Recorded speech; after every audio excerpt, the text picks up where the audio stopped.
ได้นะเจ้าไปอยู่หานนี้ก็นำอีลีคนดีใจอ้ายแน่ลอยเมียมาเมียหูอายตายแท้แท้เห็นใจอายแน่เห็นใจแน่หน้าตาหวานเมียหูบ่ได้เรื่องของเฮาในมือนี้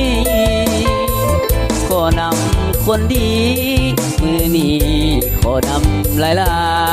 ยๆนัดเจ้ามาขอปรึกษาปัญหาหัวใจมือนี้คิดหัวเจ้าหลายตัวเมียไปเขี่ยเบียเขี่ยงานเรื่องเมียบ่ยานแต่ยานเมียนำมาอยากขอปรึกษาปัญหาเรื่องราวสองเฮาเรื่องของหัวใจ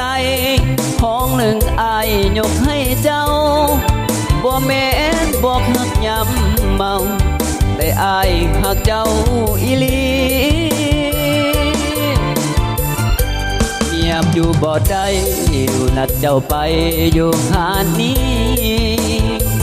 เงินคำที่มีความหักระหว่างสองเฮาเมียบ่อยู่บ้านเลยนัดน้องคานไปหานมองเก่ามาตามสัญญาสองเฮาทุกวันเสาร์เจอกันที่เดิ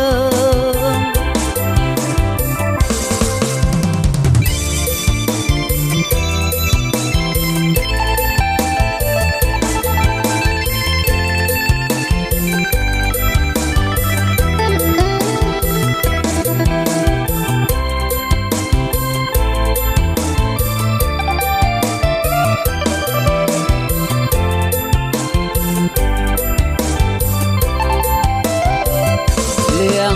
บ่ยานแต่ยานเมียนำมาอยากขอปรึกษา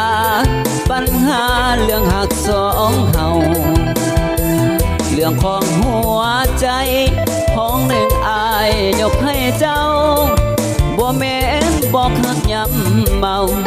แต่อายหักเจ้าอีหลีเมียหูบ่ได้ว่านัดเจ้าไป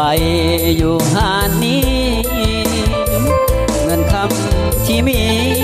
ความหักระหว่างสองเฮาเมียบ่อยู่บ้านเลยนัดน้องคานไปหานมองเก่ามาตามสัญญาสองเฮาทุกวันเสาร์เจอกันที่เดิม